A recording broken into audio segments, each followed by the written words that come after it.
Chapter 55. Captivity, the fourth day. The next day, when Felton entered Milady's apartment, he found her standing, mounted upon a chair, holding in her hands a cord made by means of torn cambric handkerchiefs, twisted into a kind of rope one with another, and tied at the ends. At the noise Felton made in entering, Milady leaped lightly to the ground, and tried to conceal behind her the improvised cord she held in her hand. The young man was more pale than usual, and his eyes, reddened by want of sleep, denoted that he had passed a feverish night. Nevertheless, his brow was armed with a severity more austere than ever.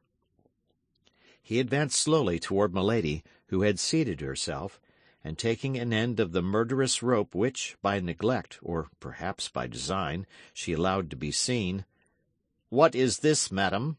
he asked coldly. "That? Nothing," said Milady, smiling with that painful expression which she knew so well how to give to her smile. "Ennui is the mortal enemy of prisoners. I had ennui, and I amused myself with twisting that rope." Felton turned his eyes toward the part of the wall of the apartment before which he had found Milady standing in the armchair in which he was now seated, and over her head he perceived a gilt-headed screw, fixed in the wall for the purpose of hanging up clothes or weapons. He started, and the prisoner saw that start, for though her eyes were cast down, nothing escaped her. "What were you doing on that armchair?" asked he. "Of what consequence?" replied Milady. "But," replied Felton, "I wish to know." "Do not question me," said the prisoner. "You know that we who are true Christians are forbidden to lie." "Well, then," said Felton, "I will tell you what you were doing, or rather what you meant to do. You were going to complete the fatal project you cherish in your mind. Remember, madam, if our God forbids falsehood, he much more severely condemns suicide." "When God sees one of his creatures persecuted unjustly, placed between suicide and dishonor, believe me, sir," replied Milady in a tone of deep conviction, "God pardons suicide, for then suicide becomes martyrdom." "You say either too much or too little. Speak, madam. In the name of heaven, explain yourself." "That I may relate my misfortunes for you to treat them as fables, that I may tell you my projects for you to go and betray them to my persecutor? No, sir. Besides, of what importance to you is the life or death of a condemned wretch? You are only responsible for my body, is it not so? And provided you provide a carcass that may be recognized as mine, they will require no more of you. Nay, perhaps you will even have a double reward." "I, madam, I?" cried Felton. "You suppose that I would ever accept the price of your life? Oh, you cannot believe what you say." "Let me act as I please, Felton. Let me act as I please," said Milady, elated. "Every soldier must be ambitious, must he not? You are a lieutenant? Well, you will follow me to the grave with the rank of captain." "What have I then done to you," said Felton, much agitated, "that you should load me with such a responsibility before God and before men? In a few days you will be away from this place. Your life, madam, will then no longer be under my care, and," added he, with a sigh, "then you can do what you will with it." "So," cried Milady, as if she could not resist giving utterance to a holy indignation, "you, a pious man, you who are called a just man, you ask but one thing, and that is that you may not be inculpated, annoyed, by my death." "It is my duty to watch over your life, madam, and I will watch." "But do you understand the mission you are fulfilling? Cruel enough, if I am guilty, but what name can you give it, what name will the Lord give it, if I am innocent?" "I am a soldier, madam, and fulfill the orders I have received." "Do you believe, then, that at the day of the last judgment God will separate blind executioners from iniquitous judges? You are not willing that I should kill my body, and you make yourself the agent of him who would kill my soul." "But I repeat it again to you," replied Felton in great emotion. "No danger threatens you. I will answer for Lord de Winter as for myself." "Dunce!" cried Milady. "Dunce! Who dares to answer for another man, when the wisest, when those most after God's own heart, hesitate to answer for themselves, and who ranges himself on the side of the strongest and the most fortunate to crush the weakest and the most unfortunate?" "Impossible, madam, impossible," murmured Felton, who felt to the bottom of his heart the justness of this argument. "A prisoner, you will not recover your liberty through me. Living, you will not lose your life through me." "Yes," cried Milady, "but I shall lose that which is much dearer to me than life. I shall lose my honor, Felton. And it is you whom I make responsible, before God and before men, for my shame and my infamy." This time Felton, immovable as he was, or appeared to be, could not resist the secret influence which had already taken possession of him. To see this woman, so beautiful, fair as the brightest vision, to see her by turns overcome with grief and threatening, to resist at once the ascendancy of grief and beauty, it was too much for a visionary, it was too much for a brain weakened by the ardent dreams of an ecstatic faith, it was too much for a heart furrowed by the love of heaven that burns, by the hatred of men that devours. Milady saw the trouble. She felt by intuition the flame of the opposing passions which burn with the blood in the veins of the young fanatic. As a skilful general, seeing the enemy ready to surrender, marches toward him with a cry of victory, she rose, beautiful as an antique priestess, inspired like a Christian virgin, her arms extended, her throat uncovered, her hair dishevelled, holding with one hand her robe modestly drawn over her breast, her look illumined by that fire which had already created such disorder in the veins of the young Puritan, and went toward him, crying out with a vehement air, and in her melodious voice, to which on this occasion she communicated a terrible energy, "Let this victim to Baal be sent, to the lions the martyr be thrown. Thy God shall teach thee to repent. From the abyss he'll give ear to my moan." Felton stood before this strange apparition like one petrified. "Who art thou? Who art thou?" cried he, clasping his hands. "Art thou a messenger from God? Art thou a messenger from hell? Art thou an angel or a demon? Callest thou thyself Eloah or Astarte?" "Do you not know me, Felton? I am neither an angel nor a demon. I am a daughter of earth. I am a sister of thy faith, that is all." "Yes, yes," said Felton. "I doubted, but now I believe." "You believe, and still you are an accomplice of that child of Belial which is called Lord de Winter. You believe, and yet you leave me in the hands of mine enemies, of the enemy of England, of the enemy of God.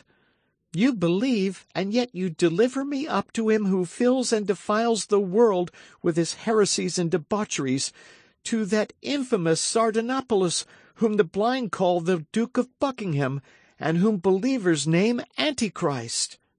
"I deliver you up to Buckingham? I? What mean you by that?" "They have eyes," cried Milady, "but they see not. Ears have they, but they hear not." "Yes, yes," said Felton, passing his hands over his brow, covered with sweat, as if to remove his last doubt. "Yes, I recognize the voice which speaks to me in my dreams. Yes, I recognize the features of the angel who appears to me every night, crying to my soul, which cannot sleep, 'Strike, save England, save thyself, for thou wilt die without having appeased God.' Speak, speak," cried Felton. "I can understand you now." A flash of terrible joy, but rapid as thought, gleamed from the eyes of Milady. However fugitive this homicidal flash, Felton saw it, and started as if its light had revealed the abysses of this woman's heart. He recalled all at once the warnings of Lord de Winter, the seductions of Milady, her first attempts after her arrival. He drew back a step and hung down his head, without, however, ceasing to look at her, as if, fascinated by this strange creature, he could not detach his eyes from her eyes. Milady was not a woman to misunderstand the meaning of this hesitation. Under her apparent emotions, her icy coolness never abandoned her. Before Felton replied, and before she should be forced to resume this conversation, so difficult to be sustained in the same exalted tone, she let her hands fall, and as if the weakness of the woman overpowered the enthusiasm of the inspired fanatic, she said, "But no, it is not for me to be the Judith to deliver Bethulia from this Holofernes. The sword of the Eternal is too heavy for my arm. Allow me, then, to avoid dishonor by death. Let me take refuge in martyrdom. I do not ask you for liberty, as a guilty one would, nor for vengeance, as would a pagan. Let me die, that is all. I supplicate you. I implore you on my knees. Let me die, and my last sigh shall be a blessing for my preserver." Hearing that voice, so sweet and suppliant, seeing that look, so timid and downcast, Felton reproached himself. By degrees the enchantress had clothed herself with that magic adornment which she assumed and threw aside at will. That is to say, beauty, meekness, and tears, and above all the irresistible attraction of mystical voluptuousness, the most devouring of all voluptuousness. "Alas," said Felton, "I can do but one thing, which is to pity you if you prove to me you are a victim. But Lord de Winter makes cruel accusations against you. You are a Christian. You are my sister in religion. I feel myself drawn toward you. I, who have never loved anyone but my benefactor. I, who have met with nothing but traitors and impious men.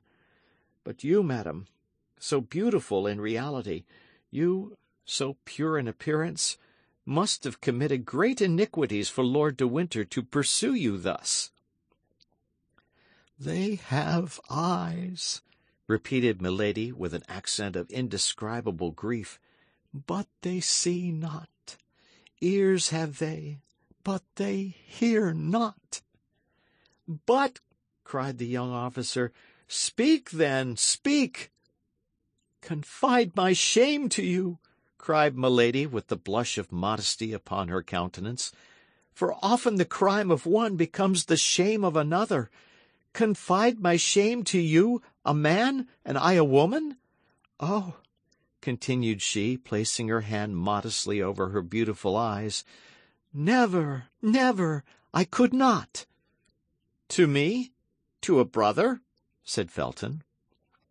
Milady looked at him for some time with an expression which the young man took for doubt, but which, however, was nothing but observation, or rather the wish to fascinate. Felton, in his turn a suppliant, clasped his hands. "Well, then," said Milady, "I confide in my brother.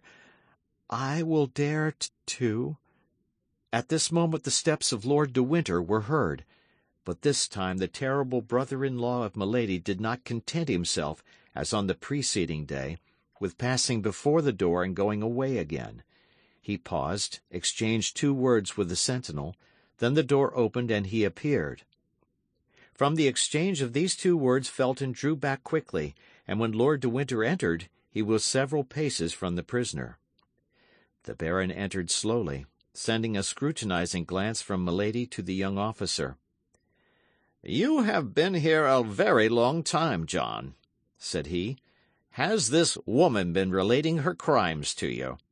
In that case I can comprehend the length of the conversation." Felton started, and Milady felt she was lost if she did not come to the assistance of the disconcerted Puritan. "Ah, you fear your prisoner should escape," said she. Well, ask your worthy jailer what favour I this instant solicited of him. You demanded a favour? Said the baron suspiciously. Yes, my lord, replied the young man, confused. And what favour, pray? Asked Lord de Winter.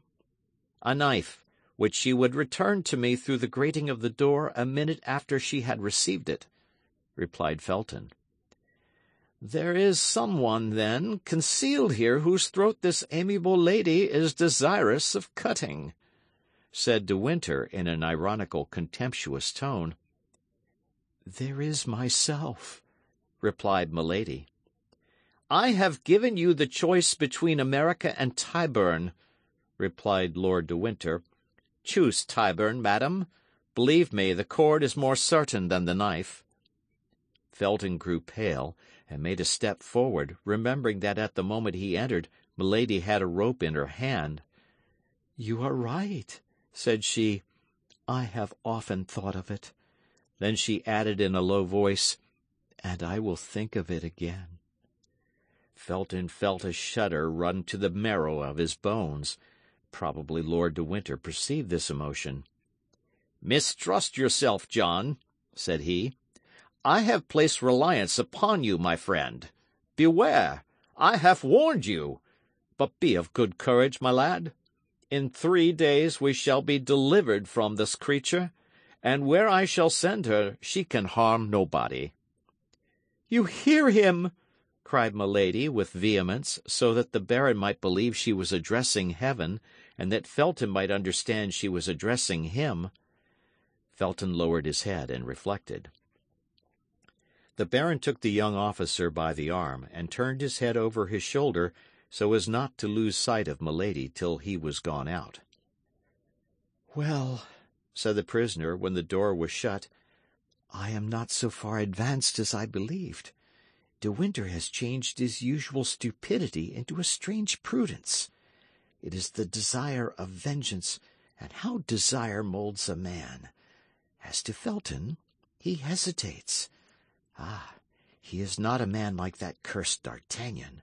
A Puritan only adores virgins, and he adores them by clasping his hands. A musketeer loves women, and he loves them by clasping his arms around them. Milady waited then with much impatience, for she feared the day would pass away without her seeing Felton again. At last, in an hour after the scene we have just described, she heard someone speaking in a low voice at the door. Presently the door opened, and she perceived Felton. The young man advanced rapidly into the chamber, leaving the door open behind him, and making a sign to Milady to be silent. His face was much agitated. "What do you want with me?" said she. "Listen," said Felton in a low voice. "I have just sent away the sentinel that I might remain here without anybody knowing it, in order to speak to you without being overheard. The Baron has just related a frightful story to me." Milady assumed her smile of a resigned victim and shook her head. "Either you are a demon," continued Felton, "or the Baron, my benefactor, my father, is a monster. I have known you 4 days. I have loved him 4 years. I therefore may hesitate between you. Be not alarmed at what I say. I want to be convinced. Tonight, after 12, I will come and see you, and you shall convince me." "No, Felton, no, my brother," said she. "The sacrifice is too great, and I feel what it must cost you. No, I am lost. Do not be lost with me. My death will be much more eloquent than my life, and the silence of the corpse will convince you much better than the words of the prisoner." "Be silent, madam," cried Felton, "and do not speak to me thus. I came to entreat you to promise me, upon your honour, to swear to me by what you hold most sacred, that you will make no attempt upon your life." "I will not promise," said Milady, "for no one has more respect for a promise or an oath than I have, and if I make a promise I must keep it."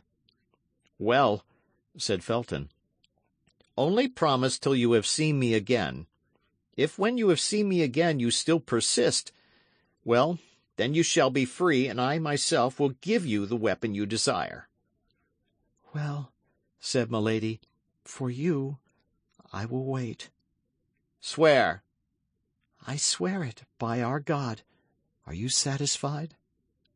Well, said Felton, till tonight. And he darted out of the room, shut the door, and waited in the corridor, the soldier's half-pike in his hand, and as if he had mounted guard in his place. The soldier returned, and Felton gave him back his weapon. Then through the grating to which she had drawn near, Milady saw the young man make a sign with delirious fervour, and depart in an apparent transport of joy. As for her, she returned to her place with a smile of savage contempt upon her lips, and repeated, blaspheming, that terrible name of God, by whom she had just sworn without ever having learned to know him. My God, said she, what a senseless fanatic! My God, it is I, and this fellow who will help me to avenge myself.